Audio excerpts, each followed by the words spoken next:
Hey everybody, I'm here today with Josh Daniels, who's the cinematic director of Halo Studios. How you doing today, Josh? Hey Connor, man, I'm doing so good. It's been a busy couple weeks for us, as I'm sure you know. We're Yeah, recording a few weeks after the campaign evolved announcement, so we've been busy. So it's nice yeah, to get a rare weekend to just kind of like be home with the kids, hang out, talk to you. Like, yeah, so this is a nice break in my schedule. So doing pretty good, man. How are you doing today? awesome. I'm doing great. Happy to interview somebody such as yourself. I've said in past interviews, but I'm a huge Halo fan. So to be able to interview somebody that's with Halo Studios is such a treat for me. So yeah, I mean, hopefully this will be, like you said, like a nice break from the game Yeah, itself, yeah. or the buzz around that. But let's start off here. I've got, I hope you watched my interview with Zach. You said I've got a keeper cut. So Yeah, we're cool. actually Oh gonna man. do that. We're gonna So start with the scandal right away. so just to reiterate it, so I'm going to give you two options. You're going to keep one or cut one, and Got it. cut one. So first you've got Bloodborne and Silent Hill 2. Oof. I'm gonna go Silent Hill 2, and this is Okay. for two reasons. One, I just love, I mean, big narrative guy, big ambiance guy. Like I love the horror of it. I love how scary it is. I also just Elden Ring was my first Souls game I ever played. And I after like a bunch of friends really bullying me into it, they're like, "You're not a gamer until you play Elden Ring," and it humbled me, man. So Oh the yeah, Souls games are like I got to be in a right headspace to go after that kind of stuff. So that's funny. Is it your favorite Souls one? Is your favorite Souls game? it is currently still my only Souls game, is Elden Ring. Okay. Yeah, yeah. I mean, I played, God, did I play 60, 70 hours of it, something like that? Like I was in it, but I had to step away from it for like work stuff and things like that. And it was one of those games that was so hard for me to get the muscle memory back of like how to be good Mm. at it again. And so it's sitting here. I never uninstalled it. It's like years later, it's like every day, it's like, come on, man, hop in here, try it again. So one of these days I'll get it going. Yeah. But Well, they typically say like, your first Souls game is your favorite one. And I think that holds yeah, true because my first was Dark Souls 3, and that's easily my, okay. my favorite one. Really cool. Yeah, Yeah. that's cool. Yeah, it's like a coming of age story. It's like where you really Yeah. grow as a person and as a gamer is your first Souls game, it feels like, and like you kind of come out changed on the other side of it. So yeah, that makes sense. But Silent Hill 2 or Subnautica? Oh my gosh, Subnautica. I that is one of the most unique game experiences I think I've had. A friend of mine turned me on to that one too, and like the pitch, I'm not usually into kind of the crafting survival stuff quite as much. Like it's a little too slow paced for me.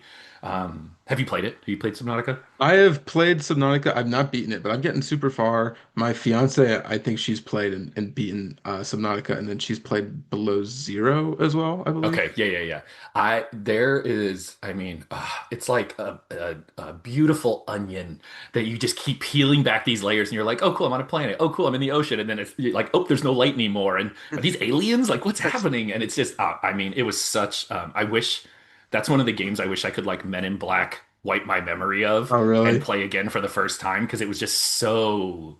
It was like a cozy horror game, Yeah. you know? And then you run into the Leviathan for the first time, and you're like, what is that? Horrified, Yeah. horrified. Yeah, man. Yeah, it was and honestly like it's one of those cool things where like they didn't go for photorealistic graphics, right? Like it wasn't like this incredible like UE looking game. They did such a good Yeah. job with the art style and with the just the tone of the game that it could have been kind of any art style. And that Leviathan would have still been horrifying when Yeah. I got it, right? So yeah, it was very cool. So Very cool game. so you picked We're Subnautica keeping then. Subnautica for sure. Yeah, Okay. yeah. Yeah. Okay. Subnautica or Monster Hunter Worlds? We're gonna keep Subnautica. I don't know what it says to me as a gamer, but I bounced off my first Monster Hunter game pretty quick, and that was after I spent like 2 hours in the character creator, like fine tuning Really? every detail of their face and stuff. And then I got in, played it, and I was like, I probably should have tried the game first before I spent 2 hours building a character in the game.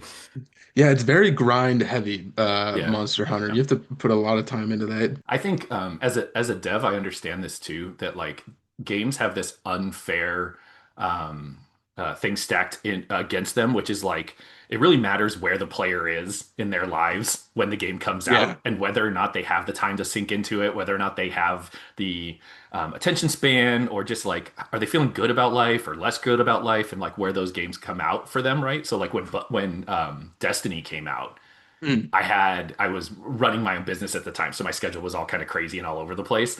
And so I could sink a ton of time into the Destiny grind. You know, every Tuesday morning I would come in and run the raid with all three of my characters and like do all that kind of stuff. But like if Destiny came out today, like I didn't even play 2, right? Like I just Yeah. didn't have time in my life when Destiny 2 came out to play it. And so I feel like Monster Hunter was kind of like that, where it was just like at the wrong time for me to give it a try, and all the years have passed and here we are. So Subnautica or The Witcher 3? oh man, that's a toughie. I love The Witcher. Witcher 3 was interesting because it was like the first game of that type I had played. So I was a real like hack and slash kind of guy, and like it was tough to get in there and like be bad at combat right away because it was like, oh, it's more strategic. It's not a Souls game, but you do have to be more Yeah. intentional with the fighting, right? I love that game, Witcher 3. I think it is absolutely like a generational game. But I want it to be clear how much I love Subnautica, that I'm going to keep Subnautica anyway, even though I just said all of that. All right. Subnautica or Disco Elysium? Oh, jeez. Oh, man. You know, my friend who turned me on to Subnautica loves Disco Elysium. So I sort of Really? wish I could like body swap with him right now and make him make this call because he's such a big fan of both of them. I'm going to take Subnautica all the way through the All end right. here. Disco Elysium's a banger. What a great game. Yeah, these are great. That's tough, man. That's a tough Yeah. run.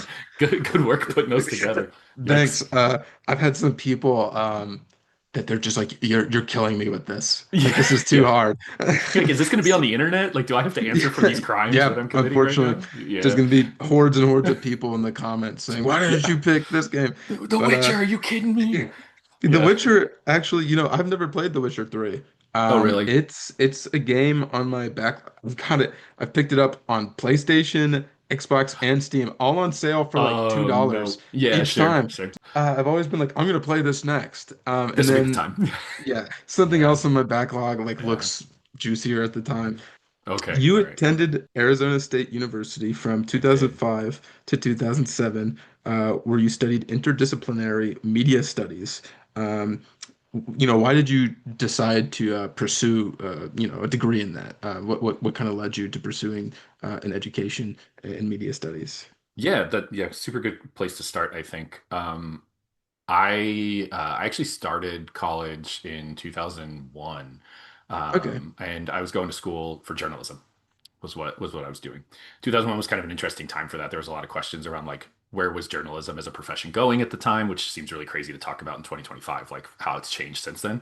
And I wasn't really passionate about it. So actually, I did 2 years of school for that, and then took like a huge chunk of time off, and just was like trying to figure out what I was going to do. And I was really, really passionate about um, like video production and film, and I really wanted to kind of get into that media. And yeah, keep in mind, I mean, 2005, like this was like Final Cut Pro as editing software was Mhm. like relatively new. Like it's hard to talk. It's weird to talk about this stuff today because it's everywhere. You could just use your phones, but back then it was like you kind of had to go to school to learn about this stuff, you know.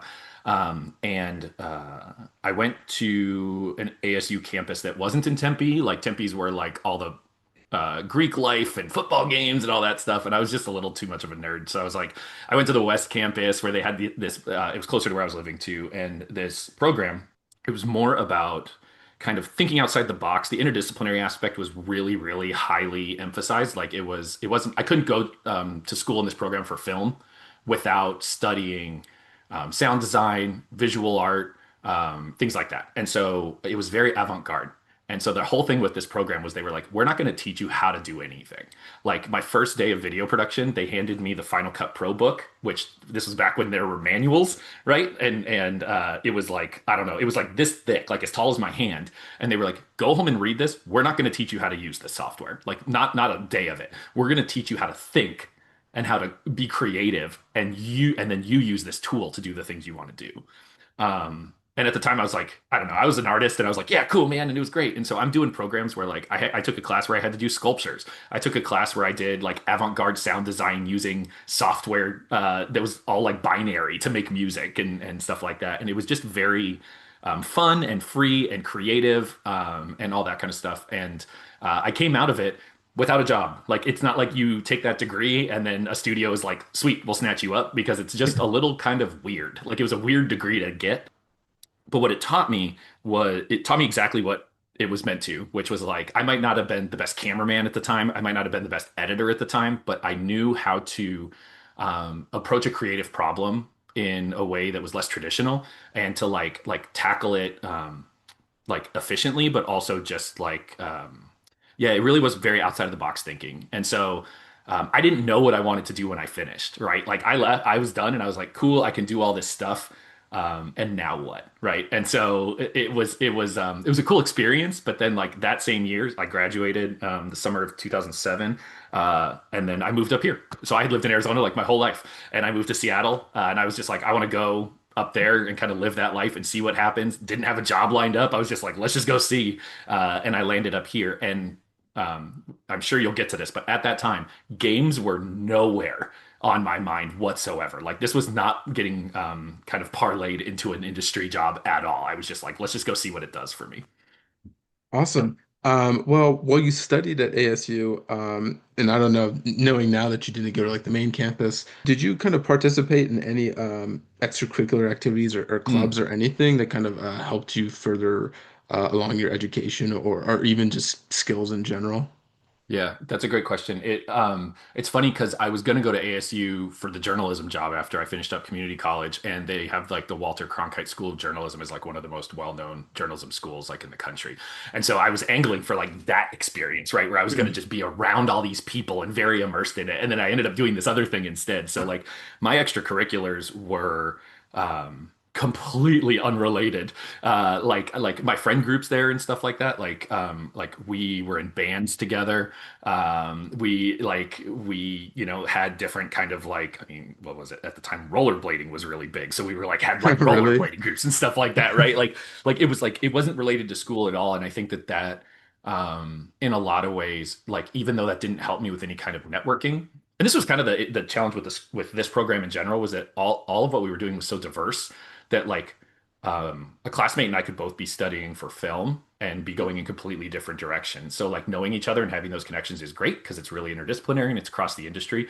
And it lets us be kind of more collaborative, but also like we don't even necessarily have the same interests in the same program, you know. So it Okay. was, I think a lot of kind of my story of how I got here feels very unconventional and weird and Mhm. happenstance and like stuff like that. And that's one of those things where like you asking that question is the kind of thing that like I would expect someone to be like, absolutely, like I networked a ton in college and it was really effective and blah blah blah blah blah. That was not my thing at all. I had a whole other thing going on outside of school that wasn't really related and probably tied into me just not really knowing what it was going to turn into, you know. So I wasn't like investing super hard in it at the time. Hopefully, I mean, it was all like a, a fun time anyways, Yeah, rollerblading yeah, and yeah, doing bands. yeah. But in 2007, you graduated with your Bachelor's of Arts in Media Studies. And you just said that you kind of moved to Seattle and had that change of scenery and probably change of weather too. Big Probably time. went from Yeah. like, yeah. But Yeah. what professional goals and aspirations did you have at the time of moving, or did you kind of just were you just kind of doing whatever, or like what goals did you have at the time? I mean, my big goal, I just wanted to be here so bad. I was actually born up Really? here in the area, but we moved away when I was a baby. So like, and I never went back. So I was like in my mid 20s and I was like, I got to go check out Seattle and try it. And I did it the summer before my senior year of college and fell in love. So I was like, I'm going to finish this year of school and then I'm going to go move up there and we're just going to see what happens. And so, um, that was it. My friend and I moved up, like became roommates, and we were just like, let's just see what the city kind of brings us on a personal level. On a professional level, it was just like, well, I had spent years working in the service industry, so I could bartend or I could work in restaurants or whatever I needed to do to like pay the bills while I was trying to figure out what I was doing. And I was able to bop into a couple jobs, one that fell through, a couple that stuck for a few years, where I got to leverage what I knew working in like production, like video production and design and stuff like that. And nothing really like resonated with me at the time, but it was just like I had just lived in Phoenix my whole life. So it was such a big moment for me to just kind of like experience something new the weather, like you're saying, but the Yeah. culture, the music, like these like kind of like really historically iconic locations and just like being by the water for Pete's sake, like all that stuff. It was just like I feel like I was kind of like I was getting ready for whatever was going to happen, you know, like I was really kind of like I had been this person in Arizona my whole life and I had the same friends group and I like lived close to home and like all that kind of stuff. And so like really evolving into like what is this next chapter going to be? And going from like 120-degree summers to like persistent gray all the time was like that like hard switch, you know, the hard reboot that you needed to kind of like refocus. So I don't want to say completely directionless, but I was definitely just kind of sending it a little bit at the time, like, oh, let's see what happens, you know. Do you prefer the weather in Washington, or did you prefer it in Arizona? I love it here. Yeah, Yeah. we, my wife and I have most of all of our family at this point is still back in Phoenix. And every time Okay. we go back, we're like, we love you guys, but can you move somewhere else, please? Like, it's just, it's so miserable and hot. And like, you can't leave the house. You like run from air conditioning to air conditioning, like type of thing. So, yeah, it's going to take something pretty dramatic to get us to move here because like our kids are very much like Pacific Northwest babies now. Yeah. And other than like the fact that it's pitch black by 4 o'clock right now this time of year, other than that, it's incredible. I love it. Okay. Well, after college and moving up there, you got a job at the Tracy Castle as a videographer. You just mentioned that you had serving experience and you're kind of doing odd jobs, but this is, according to your LinkedIn, I could be wrong, but according to your Sure. LinkedIn, your first kind of media related role after college. How did that kind of differ from any professional experience that you had prior? Yeah, it's funny because that job was not great. Oh, really? It was the castle was a wedding venue that was kind of out in this beautiful like the foothills of Mount Rainier. It was an incredible venue, run by a guy who was not quite incredible, I would say, at this point. And so it was nice to get an opportunity. I had a bunch of coworkers who I really liked working with, and I just ran the photo and video department. It was all inclusive as a venue, so like people would come in and book stuff, and it was like, you want photo, you want video, whatever it is. Like I was over the whole department. I would do a lot of the shooting myself, that kind of thing. So on the one hand, it was nice to use some of that stuff that I had went to school for, right? And like I'm editing again, I'm shooting again. That kind of stuff was really good. Um, Built some great relationships, and I think that there's a very interesting kind of human moment on like people's wedding days that I think is very like it's intimate and it's very it taught me a lot of that has nothing to do with the art I do about how to like work with people and meet them where they are in these more vulnerable kind of moments and really like elevate that for them, right? And so as much as I could really dial in weddings are weddings. Like at some point, like I think of the like 300 I shot in my career there, I think three of them were like fundamentally different experiences than the other 297. So you can kind of dial it in. At some point, you're like, I know what I need to do. But the thing that would change every time was the individuals that came in and how you kind of like Sherpa them through their day and hold their hand and make sure they have the great experience.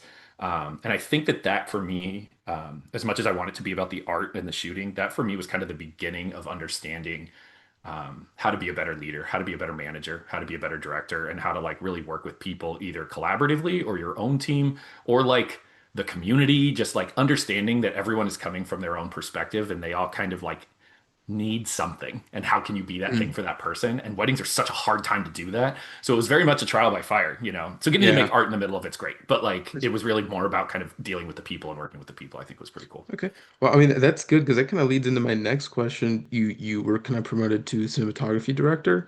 How did that kind of help your leadership skills? Sure. Yeah, yeah. It was really uh it wasn't a big team when I had a team even a lot of the time. Like it was a couple people that I needed to be kind of coordinating with in addition to kind of running the days. And so the difference was really just actually that was kind of the that's where I got more permission to like be doing that interfacing with our clients, right? And so when I was just shooting, it's kind of just the other guy there running the camera. And so then suddenly like moving into that role, you're all of a sudden you're running the day effectively. You know, you're basically the coordinator at that point that's like managing every little logistic of it, while again having to be creative, having to be an artist at the same time. And that was really it. That was like that permission to be exposed to more of that stuff, but also whether it's fair or not, like you get titles at some point in your career that just kind of like say things to strangers that like it gives them more trust in you, right? And so suddenly when you're like, oh, I'm the so and so director or whatever, they're like, oh, you're a person I can go to in a way that they might not have done that before if you were just like the videographer or something like that. And so Okay. again, I'm not saying that's fair. That's just what happens a lot of the time. And so suddenly people would rely on me more and they would need me more for stuff. And so then when you feel that kind of trust being put on you, like the weight of that is noticeable and you really kind of owe them doing them a great job at that thing, you know. Awesome. Well, in 2010, following your work with Tracy Castle, you started working as a photographer with Jay Lee Photography. Through that job, you worked weddings, concerts, fashion shoots, style shoots, all sorts of events. How did that kind of diversity in work settings and work atmospheres differ from your previous work? You know, you were just doing the weddings at Tracy Castle, so kind Yeah. of how did that differ from your work with Tracy Castle? Yeah, so actually, so Jaylee's kind of taking what I was doing at the castle before and really turning that up to 11. Jaylee was actually my company. And Okay. so it was everything I just said, the responsibility and kind of the ownership, but like literally exclusively. Like I didn't have a boss who was writing me paychecks. Like I had to go get the money. Like I was responsible for like building these relationships, getting these referrals, covering these events really well and stuff like that. And so I just took all my experience with the weddings and just was like, I can do this really well. I don't want to be limited to doing it at this company and do my own thing. And so the transition straight into just doing weddings and events was very easy. It was just exactly the same stuff as before. I moved into shooting concerts. That's some of my favorite stuff. You'll have to remind me afterwards. I'll send you a bunch of the stuff I've shot. I was just thinking before the call, like I don't have anything on my wall back here because I'm really like indecisive about hanging art in my spaces. My wife is great at it, so the rest of the house is really well decorated. But in my Okay. last office, I had tons of my concert photography like up on the wall, and I was just thinking like maybe I should just print those out again, you know. But I loved shooting concerts, and it was just such a different. That was probably the most like creatively fulfilling thing I did for that entire time. I was shooting for like a local music publication here. Like she was kind of my access in to all the shows, and I would just say like, "Hey, this band's coming. I'd love to shoot them, whatever." And she'd publish them on her site.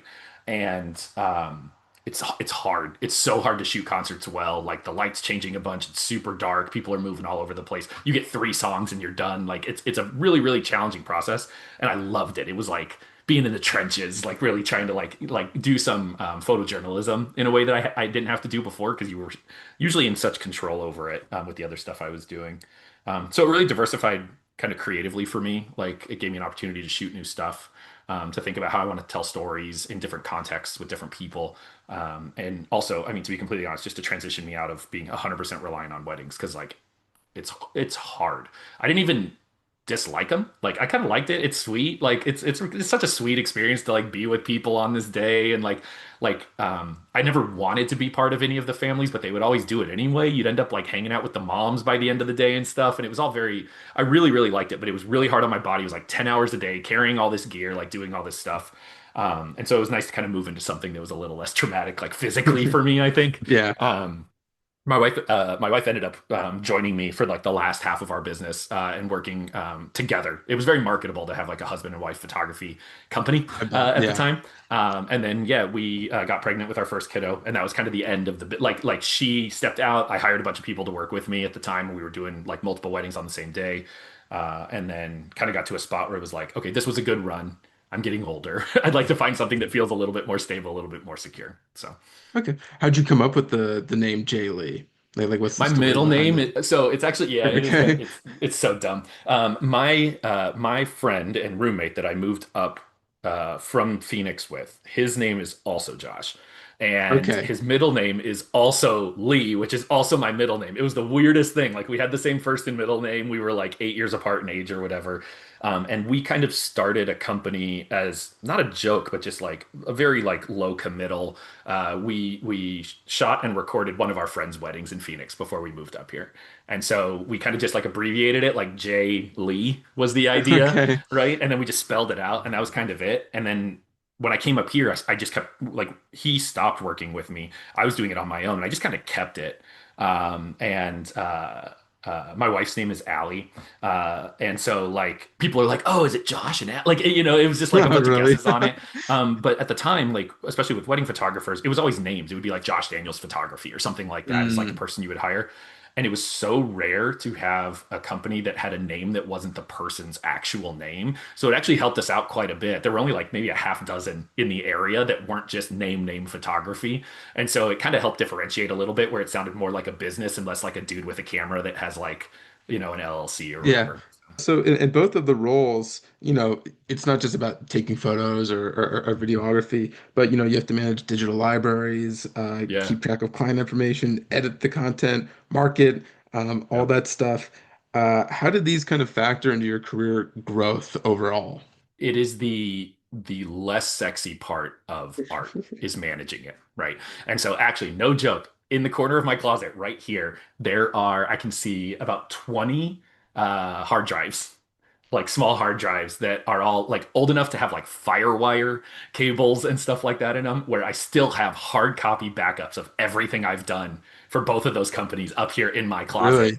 And I mean, I've been in games for 10 plus years now, right? And so like they're just sitting there just in case. Like I can't throw them out. It stresses me out. And so like, and I have them all backed up on Dropbox anyway. So it's like it's as an artist, I think it's really, really challenging to do the outlook and expensing and like all the things that just aren't fun about the job and that really slow Hmm. down your creative process. And so being disciplined in that way, and I was young, I was like, late 20s, early 30s when I was doing this kind of stuff and like teaching myself to be disciplined with data management and to make sure that like I'm being responsible with people's memories to take it, kind of in a more romantic way that um it made a lot of what I do today so much more natural. Like there's a lot, and I'm sure we'll get to this, but there's a lot about being in a role like the one I have now that is like not glamorous at all. Like it's very just like managerial and logistics and all that kind of stuff. And I think that if I were the same person that was just the artist and had not gone through all that stuff, like I would be in misery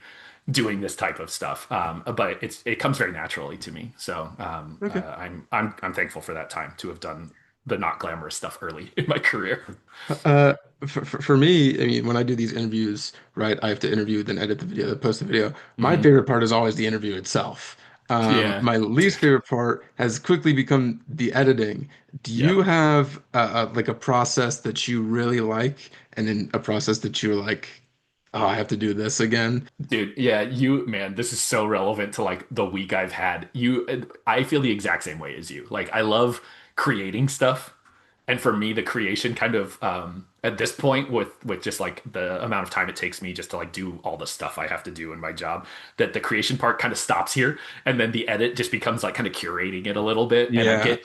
I used to like I think I'm probably a way better editor than I am anything else. Like I love it. I love getting in and doing an edit, but not of stuff I've been in. Like it's not the same, right? And so like we're Yes. even going through a process with our teams right now where I'm kicking off a bunch of assets with different discipline leads. I'm meeting with like our effects team and our animation team, and like we're doing these like 30-minute kickoffs for assets.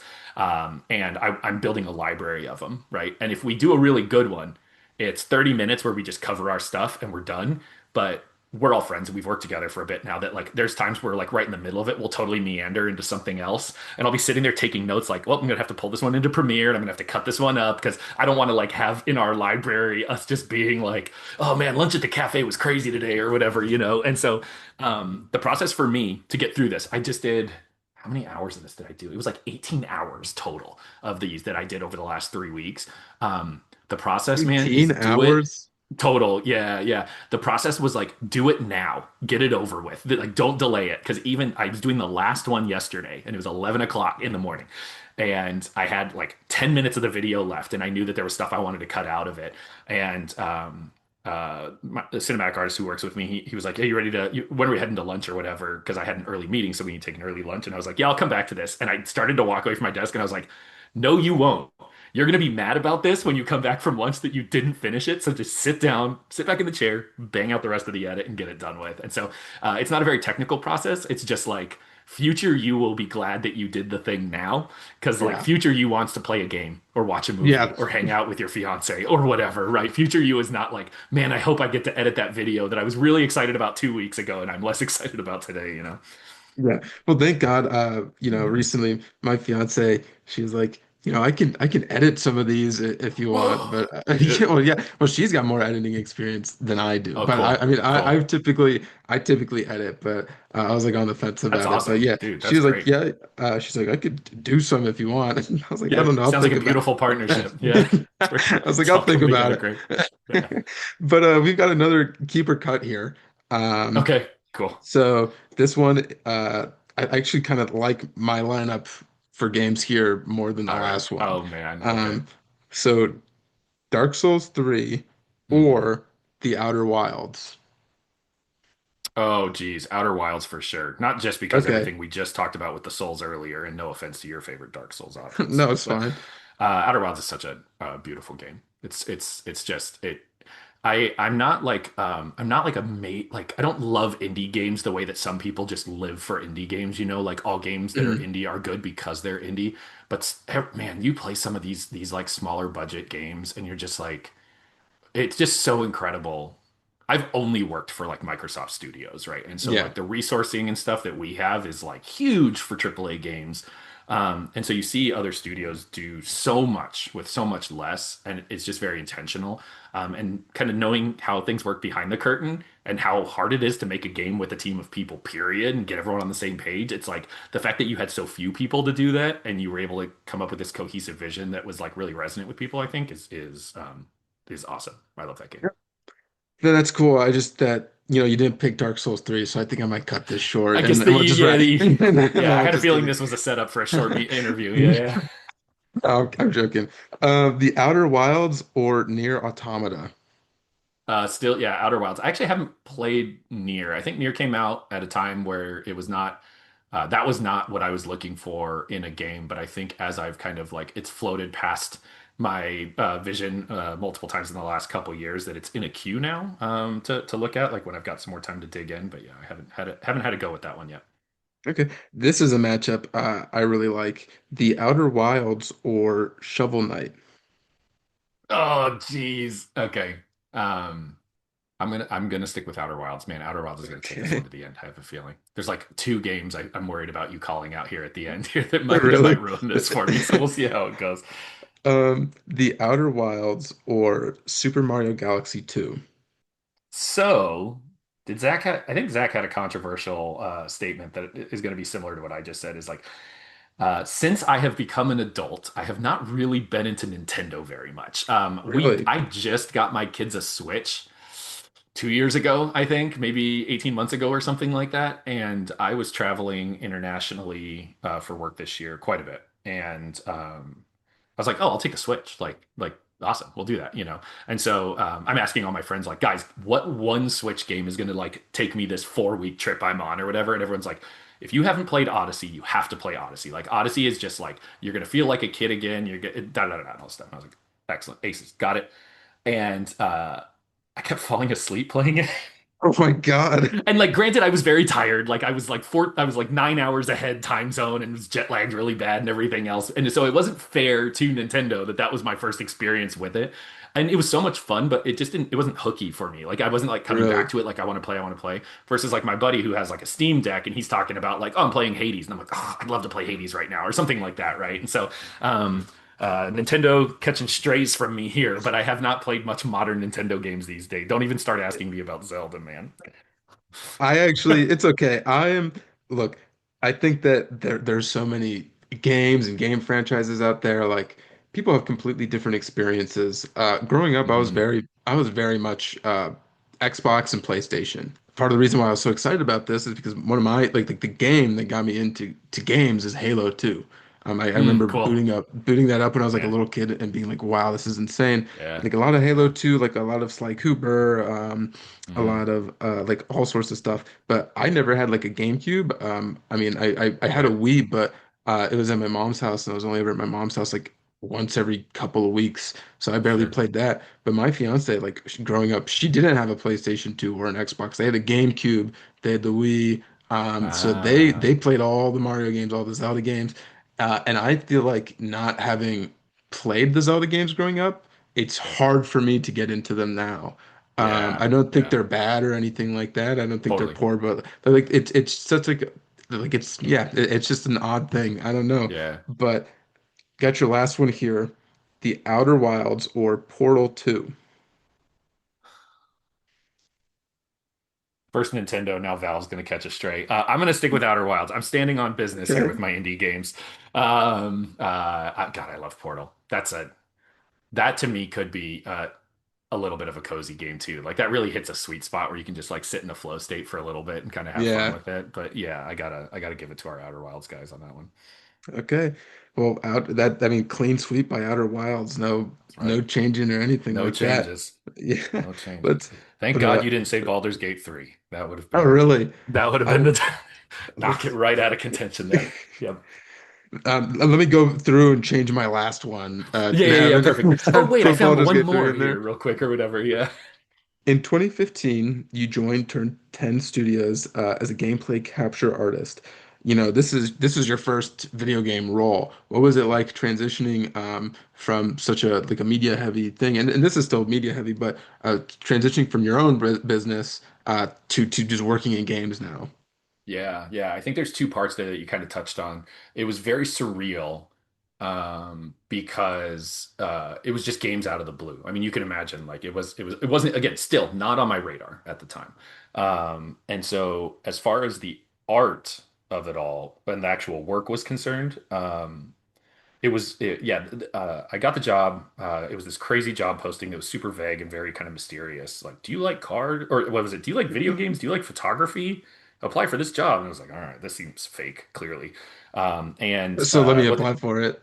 yeah, I mean, well, and so this was actually around the time like we were pregnant with our first Oh, kid, and really? we were and like with the business, it was like we were really busy still. But again, I was just like I was at a spot where I wanted more stability. So I was kind of transitioning to like I was actively looking for stuff, and nothing was really resonating because like how do you transition like running a photography business to something corporate, right? Like it seems kind of tough. And so I do love both photography and video games. This sounds great. Let's give it a go. Yeah. And this is before like LinkedIn scams were a thing really as Oh, much. So okay. like it seemed kind of shady, but not as shady. Like today, you wouldn't even look at a job like this. You'd be like, that's clearly fake. And so what they were looking for, like in the Forza games, is the cars are like photorealistic. They're beautiful, right? And the tracks are realistic tracks. The lighting is beautiful, et cetera, et cetera. And so you've got all of the assets you need to make this look like real life. But then if you don't shoot it correctly, it still feels like a video game. And so what their minds were like, we want people who do photo in the real world to come bring that knowledge in to help us ground the game a little bit more. Specifically at the time I was doing marketing stuff like trailers and screenshots for that like E3 and stuff like that. And so that was the transition. So it was very weird to go from like photographing concerts and weddings and stuff to like now I work in a video game and I'm doing this thing and like I really need to kind of pay attention to these fundamentals. And that's why they want me here.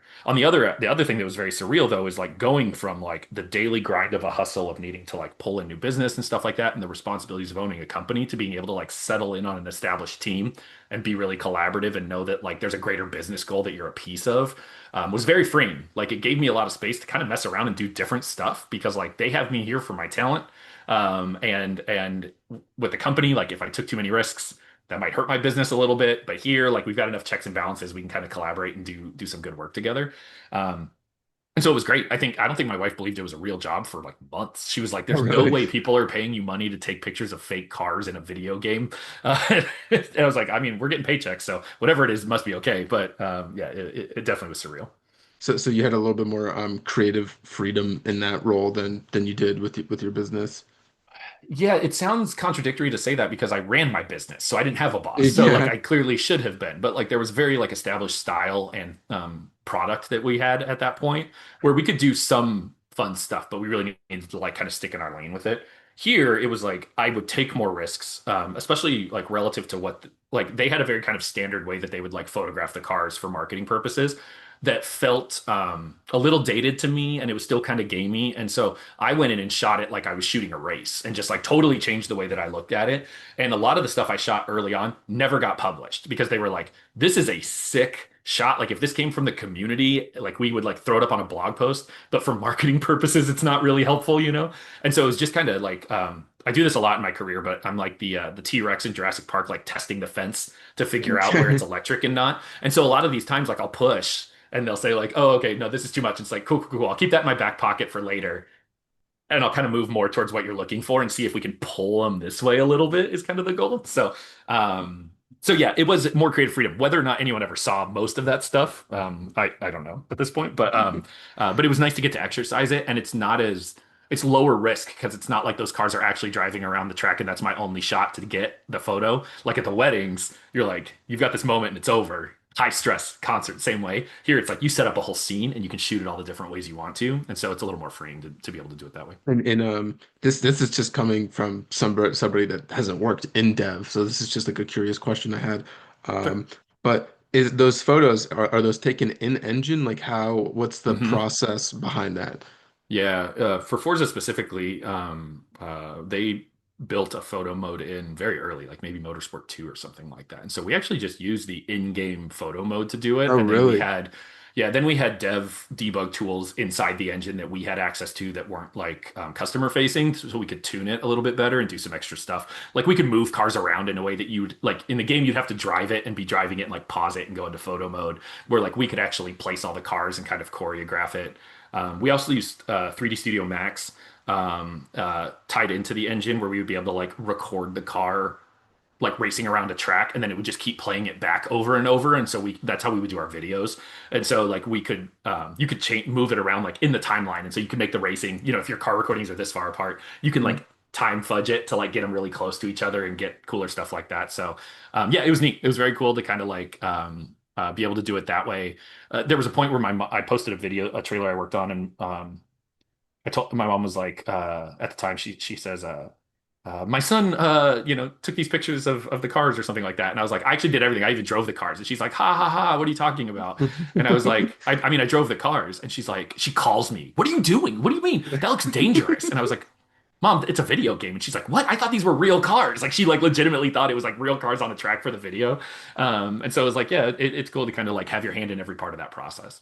So you started out as a capture artist, then you worked up to a multimedia artist, cinematic artist, and finally you were the cinematic lead. Yeah. With each promotion, did that creative freedom grow a little bit? And then also, Mm. how did was the leadership? I guess like did you have a little bit more responsibilities as a leader with each promotion? Yeah, that's a really good question too. Yeah, the jobs changed too, right? So like the capture artist was like photos and then I started doing trailers. So the multimedia was more of that stuff. Like I did expansion, the Hot Wheels expansion for Forza Horizon 3. Like I did that trailer and it was the first rock music soundtrack we had ever used because we were using EDM for Horizon at the time and like all that kind of stuff. So it was cool to like keep getting like you work on E3 trailers, you work on announced trailers, and then but I didn't want to sell people's games. Like that's not what my career goal was after a couple years in dev. Like I wanted to make them. And so getting the opportunity to switch over to the cinematics team was like the big change for me. It took all the same skill sets I had. I was doing the exact same thing, but I got to do it as part of a new experience for players instead of like a marketing asset. And that's really where like my heart was in it. And I found out how much harder that is. It's so much harder because it's just doing trailers is like a finite thing. You do the captures, you put them in the edit, but as soon as you put them in a game, suddenly things are variable. Things you might not be completely in control of how the player experiences it every single time, or even how like other people on the dev team want it to be. It starts changing into like, no, it's this car, or it's this track, or it's this action, or whatever. You have to start thinking about the player at that point in a way that you didn't really with the trailers. Like even the trailers were a different customer. Like the person I'm making a trailer for is someone who hasn't bought the game yet. The person I'm making cinematics for is someone who has bought the game already. And these aren't the same people. Like at some point they transition between each other, but at that time they're not the same people. So you have to start thinking about the player more. I had way less control as a cinematics artist than I did on the media team when I transitioned. We had a lead Okay. already, we had art directors, we had design directors. I mean, I moved fully into the bureaucracy of games at that point and was like, you now live in a system and it is rigid and you have to figure out how to like do your art, Yeah. but you have rules and you have expectations in a way that we had a lot more freedom on the media team to kind of like say like we think this is the best art and people would be like hell yeah it is the best art or whatever. And so that was tough. It was a change of pace. You're working kind of under other folks' visions and expectations for you. But it was a great learning experience to do all that though, right? And like I got to become a good cinematic artist and learn how to tell these stories and do these things in the best way possible and like execute someone else's vision and see what I can contribute to it. And then I became lead during COVID, man. It was like Oh, really? right around then was when that That's happened. And terrible. yeah, dude, I went from being like a cinematic artist on like a 3 or 4 person team to being the team lead and needing to hire a whole new team in 2020. My And it God. was, man, they say trial by fire, no joke. Like the industry, obviously, like games were getting delayed. We didn't know. Like I was in a call where someone was like, "Yeah, this will probably be over in 2 months." Like we just had no idea what was happening, and so our studio really prioritized mental health, but also like they're talking to the leads and the directors, and they're like, "We do still need to make this game eventually." Like even like Microsoft and Xbox, like they have plans for marketing rollouts and ship dates and stuff like that. And so like again, we still live in this big machine. And so you get to be a team lead, which is great, but also you have to keep in mind like we need to like find a way to stay on track until we have more information. That though was awesome. Like it was really cool. Like it was such a cool time to just be like, okay, we get a hard reset again. Like we had paused development at least for a few months just to figure out what was going to happen with the pandemic at that point, and that gave me time to go, this is what I think the style of this game needs to be. This is how I think we tell stories in the new motorsport from a cinematic perspective. And then from there, I go, this is who I need to hire to do that. And so when you talk about freedom and that kind of stuff, like the first person I hired was also from out of games. He was a director of photography who had worked in like media and marketing and film, and he was the guy who holds the cameras, literally, in Really? all of these things in real life, not in games. And I had him build a virtual camera rig that we were going to use to shoot everything in the game. Once, like, we're in there with our masks on, like, 20 feet away from each other working on it. And That's like, awesome. and the point of the rig was that it was heavy, right? Because I have one in here somewhere that's like it's like flyweight. It's like you could toss it up and catch it, but you don't get that like realistic weight and momentum of a camera movement without the weight of it. And so we built a heavy one that I think he later regretted having to shoot with all the time, but it was like you definitely felt the movement and you could feel the momentum and all that. My second hire was a guy who was like from LA, had worked in film, had a bunch of directorial experience, knew how to work with actors, like all that kind of stuff. So I had this agency where like in a lot of situations we would look at a resume and be like, how many years have you been a cinematic artist? Do you have Unreal experience? Yada yada yada, right? And for me in that time, it was just such a sweet spot where like I was surrounded by leaders that trusted me and believed in my vision for it, to where I didn't have to justify those hires. These people weren't like, "Hey, these guys have never worked in dev before. Why would you hire them?" Right? They were like, "Okay, man, like your butt's on the line. So like if you're making bad choices, you're gonna look bad. So like whatever." And it resulted like I'm so proud of what we did. That was working on Motorsport 2023 that came out a couple years ago, and it's not a very like narrative cinematic heavy game, but like the tiny stories we got to tell throughout the entire experience were so unique for the franchise. Like Motorsport 7, I think we shipped maybe like let's say like 30 or 40 cinematic assets, like the actual files themselves. And in Motorsport 23, we shipped like 400 or something like that. There's so many little bespoke bits that we've done in there that make Mhm. the player experience just a little more immersive. And that was all just like people trusting me and giving me the ability to kind of chase that and go after it. Awesome. You talked a little bit about like some of the assets that you worked on, and like trailers and stuff. But this is my next question. You worked on a lot at Turn 10. I mean, you worked Yeah. on Forza Motorsport 2023, on all sorts of stuff. What was your favorite like trailer that you worked on the whole time Mhm. that you were there? Mhm. Your favorite, it doesn't need, any piece of marketing material. What was your favorite thing that you made? Yeah, hands down, hands down. It is the one I mentioned earlier, which is the Hot Wheels expansion for Forza Horizon 3.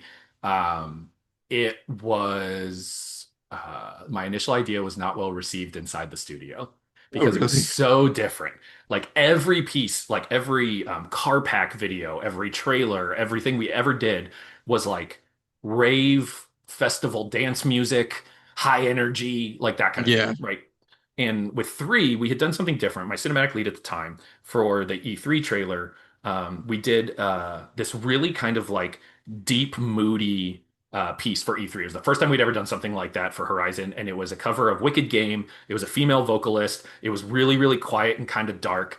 And it was just it's I love that piece. I think his vision for it was so good, and I'm really excited about it. But that kind of gave us permission to mess around in Horizon 3 in ways we hadn't before. And so when the first expansion comes out, maybe it was the second one at the time, the Hot Wheels one, we were at a spot with the schedule where like I was the only video artist that was free because people were working on like the next motorsport trailer and stuff. And so I was like, okay, let's just switch it all up, right? And so I did this whole piece that was every part of it was based on a commercial for that Hot Wheels toy. So there was Okay. like a crisscross crash part of the track in the world, and I went and found those old videos, and I looked at how they like made those videos, and so I put this piece together that was kind of based on that. But then I was like, we should switch it up big time, and so I found there's a band called Me First and the Gimme Gimmes. It's a punk rock band that has members of like NoFX and some other bands, but they only do covers. That's their whole thing. Broadway covers, country covers, stuff like that. And so they did a cover of Ghost Riders in the Sky. And there's a spot on the track where you rocket straight up into the air on this ramp and you go all the way to the top of the map and then you plunge back down again. And I had this image of that line being sung as you're in the car, just like, oh my God, like flying up to space, basically. And so I cut the trailer and our like creative leadership was like, man, I don't know. This is a little bit out of pocket for us. And I was like, just let me actually shoot it and I'll have a backup plan. And so we shot it. And when I left Turn 10 to go to Halo, I met with a guy who was on like the studio leadership team, who's kind of the top of my organization, creative leadership. And he said, uh, and that came up in a conversation we were having with a couple other people. And he goes, to this day, that trailer is my favorite piece of media we ever put out.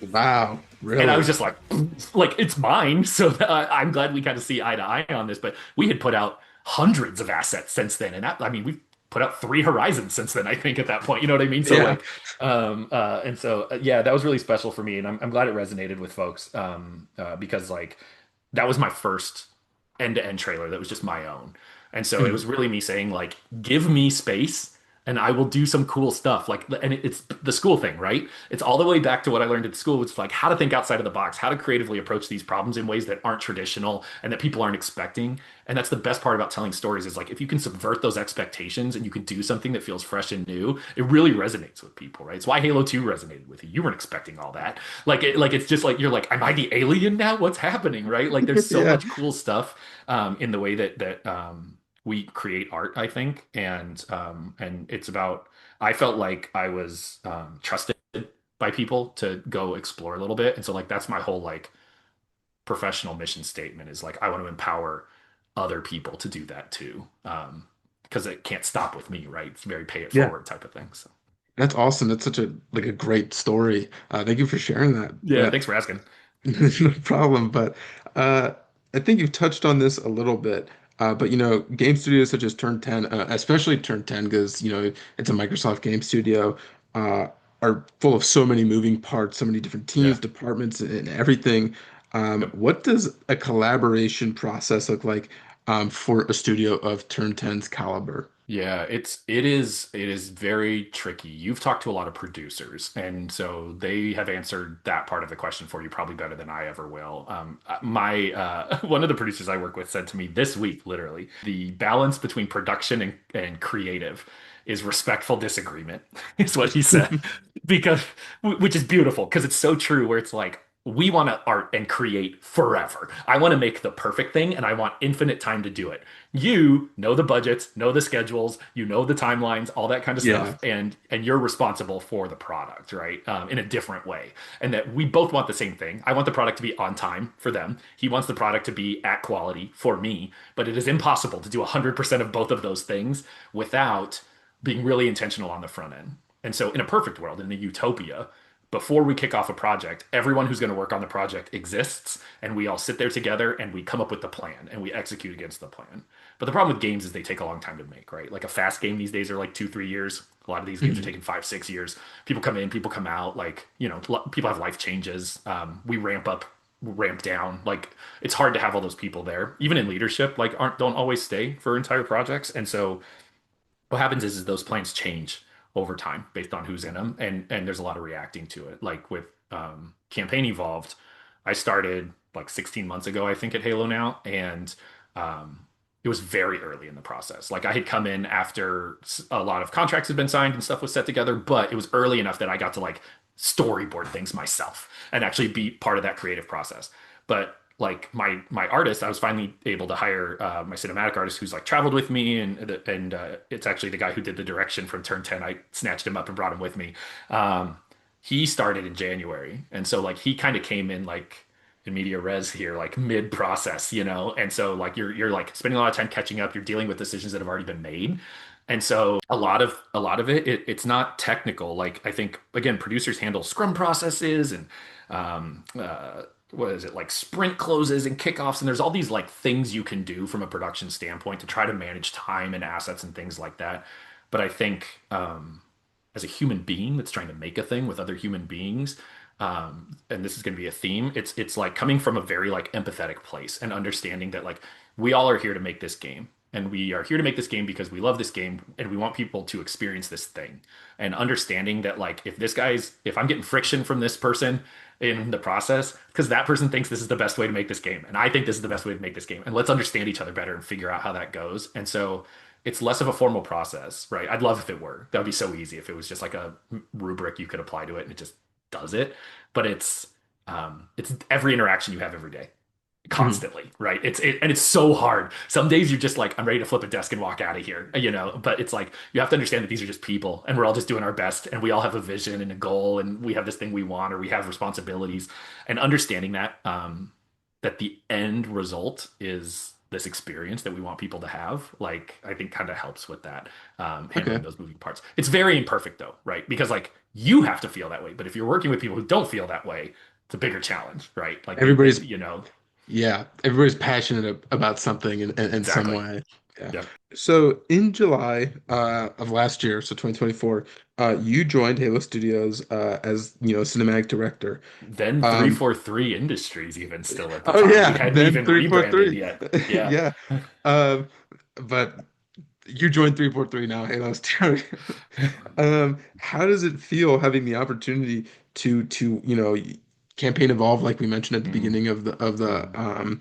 interview got announced 3 weeks ago now. How does it feel having the opportunity to work on Halo? This is a flagship franchise of Microsoft. Well, what is Yeah. that like?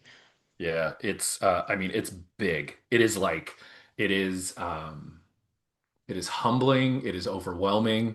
Sometimes like it is, there are pinch me moments constantly through there. I was just so excited. Like I love stories. I love telling stories. I love narrative. I love connecting with people. And as much as I loved my like 9 years at Turn 10, like we didn't have as many opportunities to do that. Like and so coming into a studio, and not even just the studio, but the IP, right? We've got the books and we've got the comics and we've got just like this world has been built out in a way where there's endless amount of characters and possibilities of stories we can tell.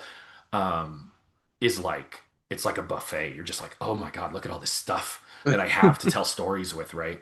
And so it was as incredible as I had hoped when I started. Like I came in straight away. You're in the building. You walk through the Halo Museum where it's got 25 years of history in there. You're looking at, original combat evolved action figures and stuff. It's wild. You're upstairs looking at early builds of the game. You're just like, I can't believe this is real. And my very first day at the studio, I sat down in a writer's room with our head of design and our head writer to brainstorm ideas for the extra missions for Campaign Evolved. Like things were talked about in that my first day on the job that will turn into the first new content to come out of our studio that people will get to play when Campaign Evolved launches, right? And it was just incredible. But the big moment for me was last October, so 13 months ago, whatever, was the Halo Championships in downtown Seattle, and we were announcing the studio rename at the time, and then also Project Foundry, which was like now we're in Unreal. This is what it looks like. It was us showing like Chief and the rings and stuff for the first time in Yeah. the engine and talking about like how we make Halo games, right? And I went down to this event. It's in downtown Seattle at the convention center. Obviously it's mostly about the esports competition and the finals and everything, but we had this trailer on the last day. And I was there on, I think it was Sunday. It was the last day of the event, and I was wearing my 343 shirt that I had at the time. And this couple runs up to me and my friends with a Big Chief helmet, And they're like, do you work at 343? And I was like, yeah. And they're like, will you sign this? And I was like, sure. There's like dozens and dozens of signatures on this thing. And Steve Downs right across the visor. Like it's just, they're covered. And I was like, oh man, yeah, thanks. And they didn't ask who I was. They didn't ask what my job was. They didn't care. It was just like, you're part of a thing that matters to them in a way that they just like want a memory of that. So I was talking to the head writer after the event. And I told him that story. I was like, yeah, it was super neat. Like I wasn't even in the venue. Like I was on my way out the venue for lunch and they grabbed me. Oh, And really? and he goes, "Oh, I actually met them, that couple. I signed it too for them." And I asked them kind of what their story was. And they had taken leave from the Air Force to come out to Worlds for the event. Wow. And they kind of had this like personal exchange where he was very much like, "Man, thank you guys for your service." And they were just like, "Thank you for what you do," right? And it sounds so silly for me to like equate these two things, right? But it's important for me to understand that a lot of our community comes from this place where Halo has given them core memories, right? Like you saying Halo 2 was awesome because when I was traveling abroad, I talked to a barista at a coffee shop who was like, "What are you doing?" I was like, "Oh, I work for Halo. I'm doing blah, blah, blah." And he said Halo 4 is his favorite game of all time. Right. And you're like, Halo Really? 4? Like, wow, okay, that's cool. Like 343 era. We're talking about campaign evolved, and people are very passionate about combat evolved, right? And the thing with Halo games is that with just kind of the cadence that they came out in, where you are as a person and as a gamer at that time, like there is probably a Halo game that hits you in that era, right? Like this kid who loved Halo 4 was 19. And so if you track back to when Halo 4 came out, you're like, yeah, that hit him when he was at the time where he was playing these games, right? You were probably at the age, like right in your kind of like gaming ramp up or peak or whatever for that age where Halo 2 comes out. Boom, sweet spot, right? I am old. It was CE. Like CE was the one for me. It was like my first experience with games. Like, oh my God, this is incredible, right? There are people who Infinite is that for, right? My oldest kid is 9, and it could be campaign evolved. Probably not, still a little young for me, but like we will make a game that will be that for her. And she will talk about that game the same way you talk about 2, I talk about CE, and that guy talks about 4. And that's a lot of pressure, man.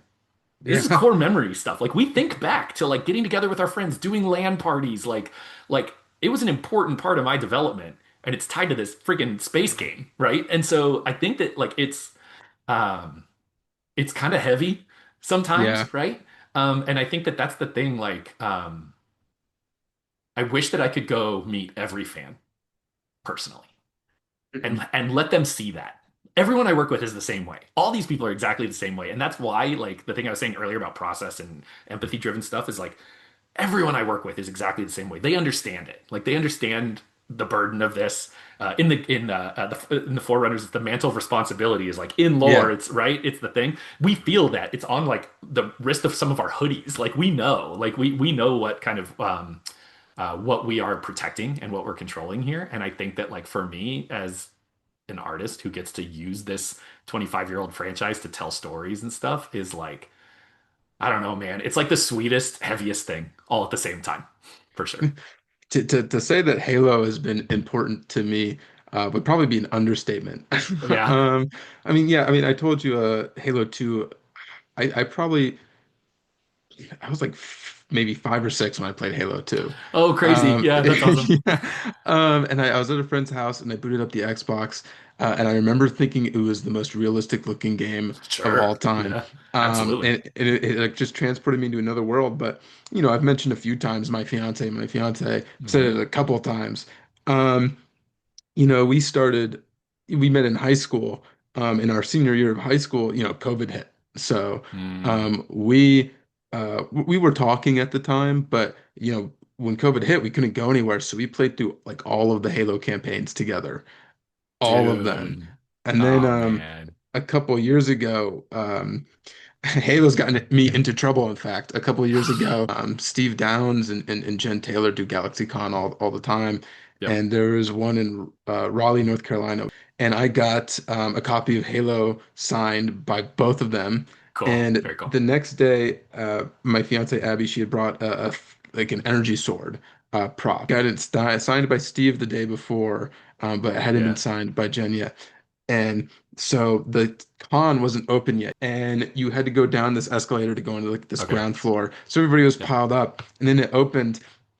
So everybody's going down the escalator, and she's like, "Oh, the line's gonna be so long." I took the energy sword, and then I ran down the escalator that was going up. Oh my So God. everybody going was going down the down elevator, and I ran down the elevator that was going up. So I was going against the Nice. escalator. Very good. Um, Yeah. and then I got to the booth with Jen Taylor. She's like, "How'd you get here so fast?" I was like, "Oh, I just ran down the wrong escalator." I But yeah, I bet. mean, it was that important to me at the time, but also Yeah. it was important to me Yeah. that my fiance got that. So yeah, we talked about Halo Combat Evolved. And 3 weeks ago, the trailer dropped, Yep. the remake of the original Halo CE. How Yep. have like the fan like reactions and stuff been for you Yeah. personally, a person on the team? Yeah. That's a really good question. I think like um I'm not saying like boo-hoo, devs have it so hard, but I think it is easy to Mhm. forget that we're just like people, that are trying to make the game and sometimes you just want to go full media blackout because you're just like, I love this so much. I'm so proud of what we're putting out there. I don't want anyone to tell me differently, so I'm going to do the thing.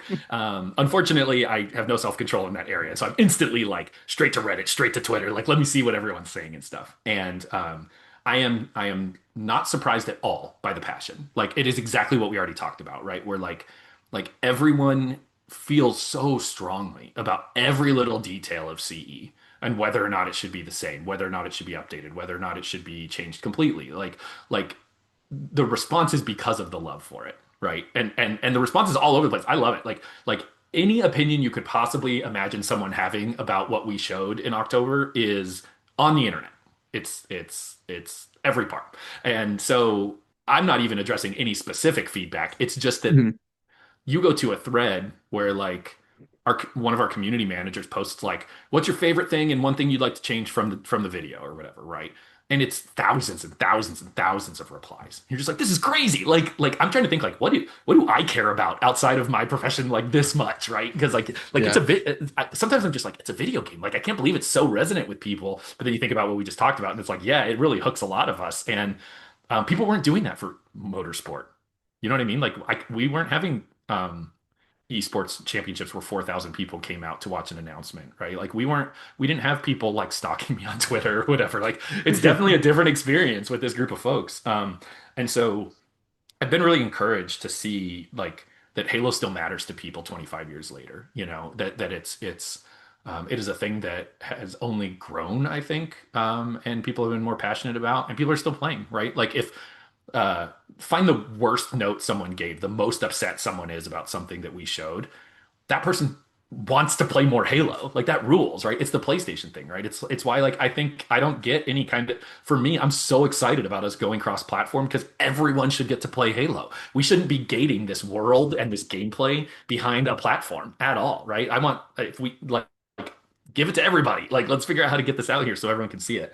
And so in that way, like I'm really encouraged. I think that the future for Halo is awesome as long as like we have this big community that's still really passionate about it.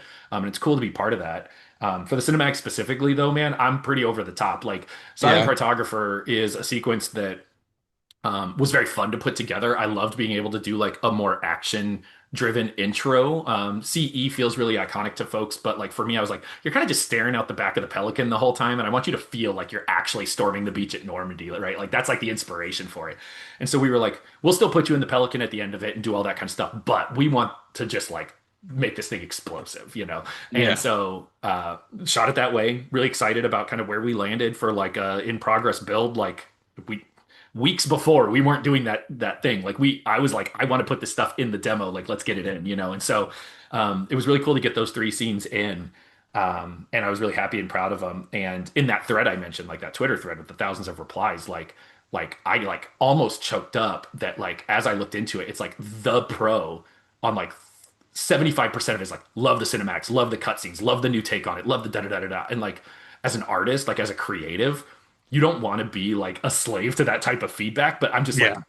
in my veins, like give me this stuff. Like game dev is hard, man. It's long days. I've been out of I have been in hotels, not sleeping at my home for like 9 weeks this year, internationally across the country working. Like it's a grind to like get all this stuff done. And it's so just like it's like life force to like hear people like say that the thing you're doing resonates with them, and like they're saying the words I said when I wanted to do it. Like my vision for the piece was to evoke this feeling. I wanted to make the version of Halo you think you played 25 years ago. I want to evoke those feelings that you felt where you're like, oh my gosh, this feels as exciting. And then maybe you go back and play CE and you're like, I thought that's actually what happened there, but it's not. But I felt like it was. And that's what Campaign Evolved is for me from a cinematic Yeah. standpoint. So I'm super encouraged. Like I'm again, like as a human, as an individual, not a studio representative, I am so it is so rare to get that kind of response for your art and be able to actually look at it and get data and see what works with people. I saw some notes in there that changed the way I think about a couple things. Some people called out some stuff in the assets that I was like, yeah, I sort of missed that a little bit. And so like how do I pivot my thinking to like realign to kind of either expectations or other perspectives and stuff? Like it's very rare and you don't want to like crowdsource an entire game like that, but it's nice to get it straight from the source. It's awesome, and it's Yeah. again very stressful. Also, though, too, like then you're like, and now I need to like do a solid for these folks with the other, 3 dozen cinematics in the game or whatever Yeah. afterwards. So yeah. Well, if it makes you feel any better, I think it looks great. Oh, awesome, Um, good. Yeah, yeah, yeah. Glad you dig it. I'm not gonna Yeah. be any. I don't have any like negative thing to say at all. I really love the shot, and this is crazy talking to you because I know that you worked on it, which is mind blowing to me. But I really love the shot, and it's Chief standing at the end of the Pelican, and Mhm. he's kind of like looking down to the side as like I think it was like the Pelican was like closing or something like that, or maybe it was. It's been a while since I've seen it, but Yeah, I really yeah, loved everything I had seen. yeah. Um, That's awesome. That's great to you, hear. Yeah. you talked about um, it going on PlayStation. Mhm. It's so wild to me that I've been playing Halo on Xbox for like 15 years Yeah, that I know that the next time I'm picking it up, I'm going to be picking it up on PlayStation. dude, that's so cool. Yeah, yeah. It's so cool. I was talking to my friends, and they were joking about this. They weren't like being negative. I was like, guys, Halo just got evolved. I mean, Halo just got announced for the PlayStation, and they're like, do we even get it on the PlayStation? That just feels like What do we wrong. do? Yeah, yeah. And then if you go to the PlayStation trailer, like the Sony Hmm. uploaded version of the trailer, one of the top comments was, and it's my favorite comment I've read the whole time. It said, if you show this, if you were able to show this to somebody in 2007, they'd have a heart attack. 100%. Um, Yep. but I think it's so cool Yeah. nonetheless, and my Yep. fiance and I are super, super excited for Dude. that. Yeah, Um, I've had got some pretty fun responses to it. Like one of my friends on Instagram commented and he's like, I'm just gonna go buy the physical copy so I can own a Halo game box with a PlayStation logo on it. Like it'd yeah. be the craziest thing. And then I have a group of friends from the industry that I play games with most Thursday nights. We're playing Battlefield right now, and I sent them the trailer as soon as it announced while I was at the event this year. And like two of the three of them are in Canada, and they're always giving me a hard time because I'm mostly a PC player at this point. So we always have to play like cross-play stuff because they mostly play on PlayStation. They have all the Mhm. consoles, but they mostly play on PlayStation. And one of them comments like, oh, cool. I guess I'll go pick it up day one on PlayStation. And he's like being sarcastic, right? And I go, no, for real. And I like snip the part of the thing and send it to him. I go, day and date on PlayStation. He's like, oh my God, are you kidding me? And like, we're already making plans to like co-op this thing cross-platform to play with each other, right? And it's such a cool, again, it's like, it's what I said earlier. It's like understanding the people that we're trying to serve with this game and that it's not console wars. It's not are you a new player or an old player? It's everyone, right? And you can't make a game for everyone, but you want to make a game for the most people possible so they can experience this thing. If we really care about it, why do we want to limit it, right? Yeah. And there's a book I'm monologuing a little bit, but this is like the thing I wanted to say in this interview is like there's a book I read that my wife was hounding me for a long time to read because she's like, it's about game dev. You should read it. My wife reads all these very like highbrow books, and I don't have the time for that because I'm a bit working all the time. And the book's called Tomorrow and Tomorrow and Tomorrow. And it's written, the author, her name is like Gabrielle Zevin, and it's about people making games together. And it's this like, it's not a love story as much as it's like friendship and stuff like that, but it's really about design and making games and how people kind of come to this. And there's a line in there where the guy who like created the games, not the programmer, but more of like the content guy, he started making mazes first. And he was like designing the maze for his like friend who he was making the game with, and he would keep working on it and giving it to her and stuff like that. He was making the mazes so specifically for her. He would learn from her like how she responded to one, and he would make a new one. And there's a line in the book that says, I have it written down here so I don't mess it up, is that he said to design a game is to imagine the person who will eventually play it. And like that is like the guiding truth of my work and my art is like I don't do anything for vanity. I'm only one person who will play it. Hopefully, of the millions and millions of people who will play it. But I think about you. I think about the kid, the 19-year-old who loved Halo 4. I think about the guy who's really mad on Twitter about Campaign Evolved. I think about all It's the people who said it's really nice things to me about the cinematics at the World's events. I think about all these people, and every decision I make is like thinking about who that person is. Who is this maze for? You know, and I think that's the thing I'm the most excited about is like I know you now and I know that guy and I know so many people that like care about this stuff so strongly and I want those people on every platform. I want those people in every country and every language. Like I just want them all to experience it because I think it's such a cool experience. Yeah, don't worry about that Twitter guy. People on Twitter tend to get really angry, I think. I try not to go to Twitter too often. Yeah, yeah, it is a definitely a place to be. Okay. Yeah. Yeah. Well, I could sit here, I could actually genuinely sit here and talk to you about Halo for like the next 4 hours. Unfortunately, I don't want to hold you for I four mean, I hours. probably could too, honestly, man. Yeah, I love it, but But I've got another blind rank. Well, actually, it's a blind rank now. It's not a keeper cut. I'm gonna give you oh five no, games, the pressure. um, Okay. and you're gonna rank them based on you can do one of two prompts based on how cinematic they are or Oh, just how much you like them, and okay, cool. pick your poison. Um, so Hands I've down. one is best, five is worst. So and Got it. you're not gonna know what the next one is. So first game is L.A. Oh, it's Noir. this is the thing where I have to give them a number blind. I see, I see. Okay, I'm Yes. all caught up. I Yeah. don't have to rank this. Okay, geez. Okay. All right. All right. I'm ready. L.A. Noir. Yeah, first one's L.A. Noir. Ah, LA Noir. I'm gonna put that at a. I'm gonna put it at a. You know, I'm gonna be brave. I'm putting that one at a five. Okay. Don't mess with me here, Connor. All right, go ahead. All right. A Plague Tale Requiem. Oh, geez, yeah. I'm worried that you're not giving me big ones yet. It can't be this easy. I'm gonna put Requiem at four. You're about to say like Forza Motorsport, and I'm gonna have to put it at one. I actually I intentionally don't I did not put any game you worked on Thank in you. here. Great. Excellent. Uh Excellent. because when I was doing this with Zach, I was doing like a blind rank with him and I had Gran Turismo in there somewhere. He was like, I thought you were gonna make me choose between Gran Turismo and Great to Forza. Forza. I was like, no. Alan Wake 2. Oh no. Oh no. Could you give me one better? Can I give you one better? No, I'm trying to decide if this is a two or a one for me. Like I'm trying to figure out if there's a possibility you've got something in here I would put above Alan Wake 2. I loved that game. Man, I love that game so much. The dance, like the Yeah. first time you get into the music sequence was just so surreal and so brilliant and just so new and fresh. I'm gonna put it at one. Let's put Alan Wake 2 at one. Alan Wake 2 is actually my personal game of the year for 2023. Really? Dude, it was, I Yes. mean, yeah, I would play the heck out of that game again. I loved it. I absolutely Okay. loved it. I love those guys are Yeah, artists, man. they're That, awesome. yeah. Metal Gear Solid 5. Oh no. Okay, I'm gonna put that at three. 3. And then what are we left with here? What did I get the second best to? Sleeping Dogs.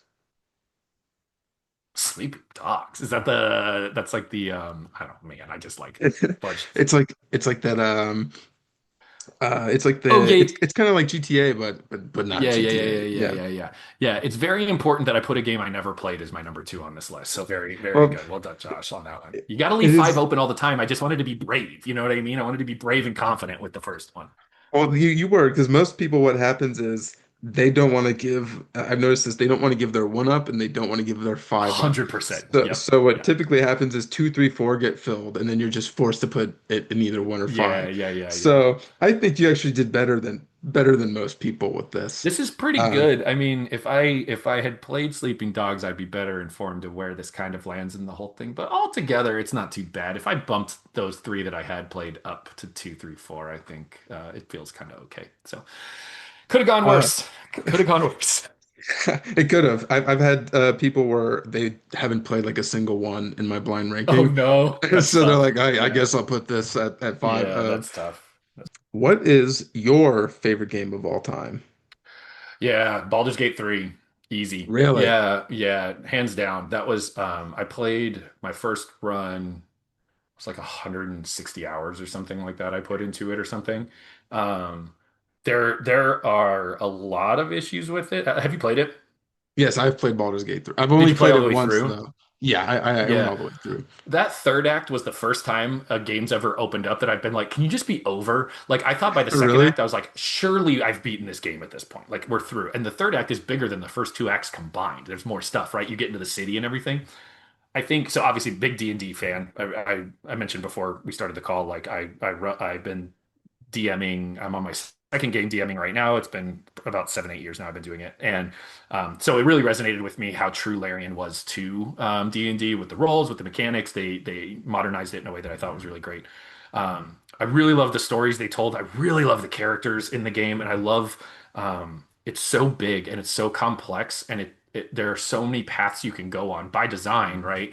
That like it feels like it's your own game, even though you're forced to be with these same characters that everyone else has to play with. It feels like a unique experience to you because you can tell how like it starts kind of like changing to your choices. The world was incredible. I loved it. I love Larian. I think Larian, I mean, they're super popular, not just for being great game makers, but also for having really healthy stances on the industry and talking about how we make games. And the game was in beta for what, 4 years, something like that, like before it like officially released, and they were taking community feedback and making the game better. I didn't play it at all during the betas because I wanted it so bad. I didn't want an unfinished version of it. I was like, you tell me Yeah. when it's done and I'm gonna go play it. And I have not started my second run yet, but I have a whole plan for it. And just to go in and see how different the game is than the one I played, from like all the mods that are in now to just what Larian has done to improve it and stuff. It's very unique. It's a very like generational kind of game for me, I think. Um, that like yeah, I'm a little scared to play it again Really? because it's like I talk about you're not old enough for this, but the original Ninja Turtle Okay. movies in theaters, the original Ninja Turtle movie in the theaters, it was like late 80s, early 90s it came out, where they were in the costumes and it was like big hair and like all that kind of stuff. I have such a core memory of this movie. It was such an important part of like my childhood. I was a huge Ninja Turtles fan, right? And in my like late 30s, I went back and watched that movie and I was like, I don't enjoy this very much. Like it didn't Yeah. age well. It just is kind of tough, right? Like it looks older. It looks, a little dated and stuff like that. And so obviously it's only been like a year and a half since I think I did my last Baldur's Gate run. But like I know it's not going to age, but I'm just worried that like my real core memory with it was that first playthrough. And now that I kind of know what's coming, it'll be different. So my goal is to just play it completely different and like end up Okay. with a very dramatically different experience. But it's like I don't replay games a lot. Like Yeah. once I've like especially story driven games, like it's like once I play through it, it's like that was it, right? I don't need to like 100% them. I don't need to legendary it. I don't need to do any of that kind of stuff. God of War like 2016 is like top 5 for me, and I've never played it again. Like I played it, it was the experience, it was a time in my life. um I had just had my son when I played the new God of War, and so it was very Hmm. resonant with me, right? Like as a dad. Last of Us, the first Last of Us, I had just had my daughter when I played that one. Yeah. So the Joel Ellie thing there too, right? Like I have these moments in time where the game is really important to me. And then I have like silly brainless games like Battlefield and Call of Duty and stuff that I just play for fun with my friends. But those narrative ones, like those sit in a very special place in my memories. And so that's why I don't try to like go back and mess with them too much, because I'm be like, oh, I don't actually like this game design or whatever, and kind of like overthink it, right? Yeah. What's yours? What's your all-timer? My all-timers actually it's a tie. My all-time favorite game is a tie between The Last of Us and The Last of Us Part 2. I know that the Wow. second one Yeah. gets a lot of it's very divisive. I actually, I mean, I got the tattoo. Dude, let's go. Um That's so so awesome. I mean I think that the second one I think follows up on the first one so much, and I think a lot of people, I'm not I could talk also about this for 4 hours, but I think a lot of people kind of miss certain points in the second one, Yeah, and they view it as black and white when I think the game is more hmm, gray than that. It's absolutely. but yeah, I love The Last of Us. I've, it's funny because I typically don't replay games. If I replay a game, it's probably not for another like 5 or 6 years after I've played the game.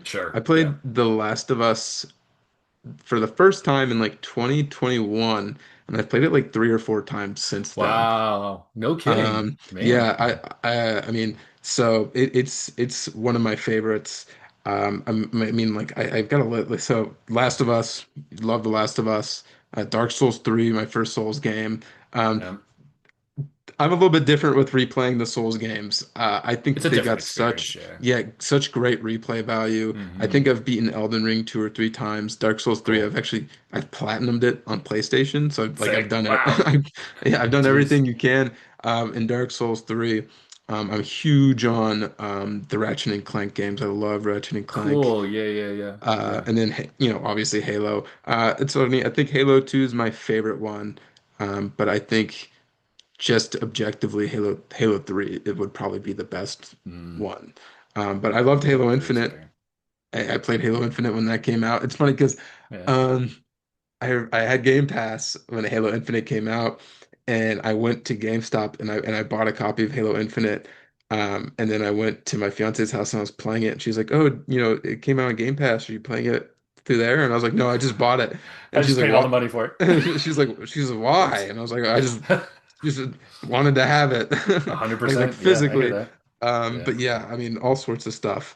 But Man, I'm yeah, like, I love what you're saying about Last of Us too. I don't want to go too far from that because I think you're totally right. Like I mean Neil is incredible as like a game runner and a writer and a director, and I think that like the first Last of Us, like I said, was really resonant with me. Like I had a little girl, and like I really felt that connection, especially in those opening scenes, like that kind of established everything. Like it was like a very emotional experience to play through that game.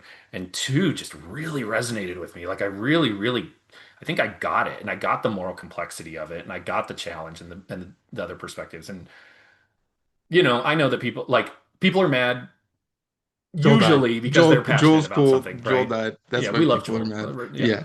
Yeah. And I get that. And I do get that. And again, like if I'm being charitable, people are mad because they're passionate, right? And that's it.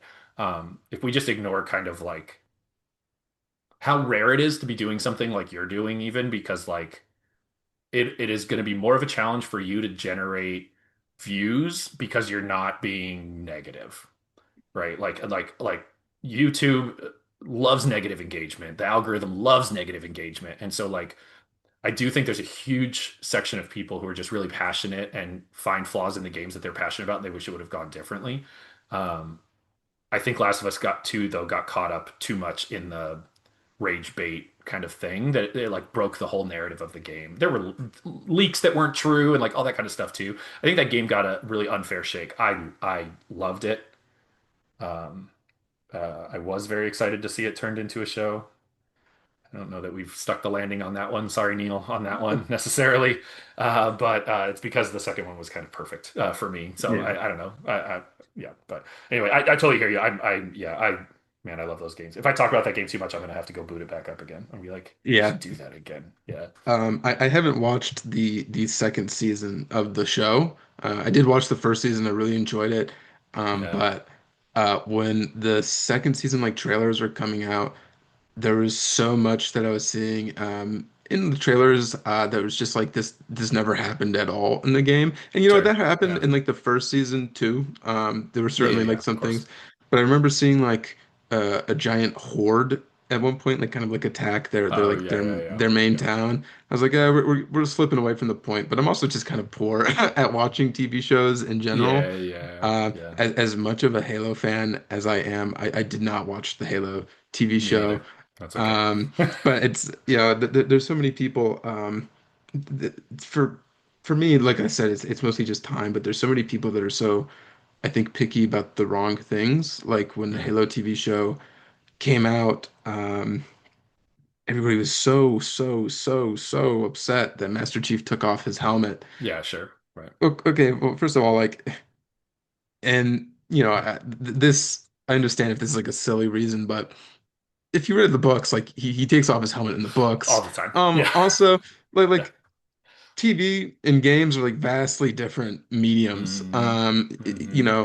It'd be much harder to do that in a TV show. So it was Dude, never something that like 100%. upset me. I was never gonna Yeah. not watch the thing. But then even now, they're making a Legend of Zelda movie.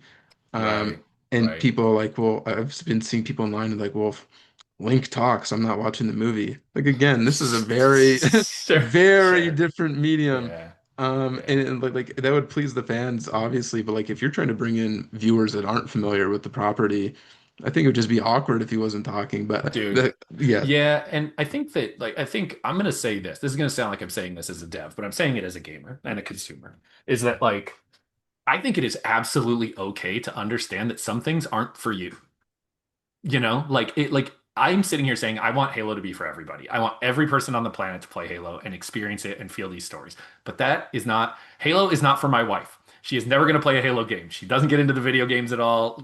Military sci-fi are probably the two it lowest things really on her genre list of things she likes. And I know that. And she is so supportive. And she sat here with me as I've cut together these cinematics and given me art. She's an artist. We met at ASU in art school together. Like she is a person I rely on a lot for my like creative feedback and stuff. But Halo's not for her, right? It's just not going to be.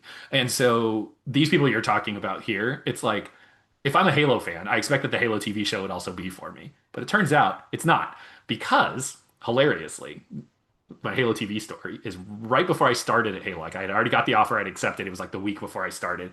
We had our babysitter who I think was like 16, 17 at the time. She comes over to watch the kids. We're gonna go out, and my wife says, "Oh yeah, Josh starts his new job tomorrow. He's gonna be working on Halo." And she goes, "Oh my God, my mom and I love that show." And I was like, "Oh, I don't actually work on the show. I'm gonna work on the game." And she goes, "There's a game?" really that's These funny. people exist, man, you know? And so, like, you can be the guy on Twitter that's really mad about a thing. I get it. You can be the guy who feels really strongly about The Last of Us 2. I get it. But I promise you, you're not the only person that they were thinking of when they made this game. They're trying to make a game for a bunch of people and tell a story that resonates with a bunch of people or a specific type of person. And it might not be you and it might not be me. And that's totally okay. The problem with the internet is like now we can just kind of say whatever we want to say out into the cloud and it makes us feel better. And I'm not saying people shouldn't, but like it makes it I think it's easier to get stuck in that like negativity vortex where it's like, yeah, this guy hates it, I hate it more, and like whatever, right? Where like pre-internet, I'd have said to you like, man, this game kind of sucks. Like I don't really like it. And you'd have been like, yeah, me neither. And you'd be like, anyway, let's go on with our lives now and not Yeah, hyperfixate on this for the next 10 years, or whatever. And it's okay. It's okay. It's not for everybody. I'd love it for it to be, if it's my games or games that I'm really passionate about that I love, like some of my friends didn't. The Last of Us was too sad for them. They couldn't play it. Like it bummed them out too much. And I was like, man, I just want you to experience this story, but I'm not gonna like hold your head to the screen and make you cry for 15 hours or whatever. It's yeah, just yeah. I mean, it may make sense. Not everything's for everybody, like you said. But my last question, I do this every time, is just before we head off this interview here, do you have anything else that you'd like to add? yeah, yeah. I think one of the things it's really cool to talk about kind of my like work history in my school and like my experience. And I've had people ask like, oh, do you want to go to this like game dev school and talk about like how you got into the industry and stuff. I think it's hard, right? Like like the story I just told you, like how would you recreate that, right? I guess get an art job, go work at a bar for a little while, go to a wedding venue, and then someday you're the director of cinematics for Halo, right? Like it's just Yeah. it's unrepeatable, right? And that I have friends who like went to DigiPen and like studied game dev, like is their major, right? And kind of everything in between. And for folks that want to work in games and who are passionate about telling stories in an interactive way, which I think is the big benefit of games, right? It's like, why does Chief not take his helmet off in the games? Because you are Chief. You control him, right? You move him around. To your point about why they need to do that in the show, I can't control him. I can't project myself onto Chief on a TV show because he's doing whatever he wants to do. I get no say. So let me see his face, right? Which I assume is the reason they did that. But if I'm trying to figure out how to get into this medium because I care about telling stories or I care about players or I want people to just like have some joy in their life with this game and I want to be responsible for it. Folks ask usually like how like what's your recommendation for folks that want to do it, right? And for you too, right? We're here doing it, and I think that like what you're doing is the thing, is it's just the preparation, like it's the workout, it's the studying, it's the thing before the thing is what sets you up for it, right? And so like when we're talking about with school, what that program taught me, like how to think about things, like I use that every day, right? And I didn't think I would. I left there very cynically, like, well, this is barely a real degree. We just kind of did woo-woo stuff the entire time, and now I use it daily. Like the stuff at the wedding venue, it was like, how did I take like making people feel like how do I care for people and protect them and guide them and like get them to a spot where they can be their best self in that moment. I use that every day. Like it's these little tiny experiences you have over life that build up to this moment, and then it's being ready and like being able to identify that moment and take it right then, right? And so like that's how I got to the cinematics team at Turn 10. There was a window of opportunity where I could get off marketing, and I talked to the right people. I made some commitments. They trusted me. I built those relationships. It's why I'm here. People at this studio I've worked with in the past, and they know all this about me. And they didn't look at my resume and go, "Oh, you made this race car game for 10 years. What do you know about making a Halo game?" They're like, "I know how you work and I know how you think, and I know that you're the right person to be doing this for us right now. Come join this team." And then it's me just showing up to that level. And so that is what like my working in games, probably any job, but games specifically for me, because that is my experience, is like it's not that grind set mentality. It's not getting up at 4 a.m. and doing all that kind of stuff. Like that'll come with the job, potentially, right? It's really just like being able to learn as much as you can, get an idea for what you want, and understand how to describe that in a way that when that thing shows up, you just go for it, you know? Build those relationships, see, have new experiences, like just like, become a well-rounded person that's able to kind of do that stuff. That's it, man. And that's probably not specific enough that you can like go get a degree in that, which is really frustrating, I think, to probably, but like it gives me a lot of hope because opportunities like this pop up, right? Like it's a really cool story that I get to tell, and people who work with me have the same story, all these guys that came from out of games that I work with now. So that's it, man. That's my like encouragement. Like we need more storytellers. We need more people that are passionate about this kind of stuff to join us, and I think games are like the medium of the future for us to like really tell these stories and like have people have these moments that connect them to other people. And we just need we need more.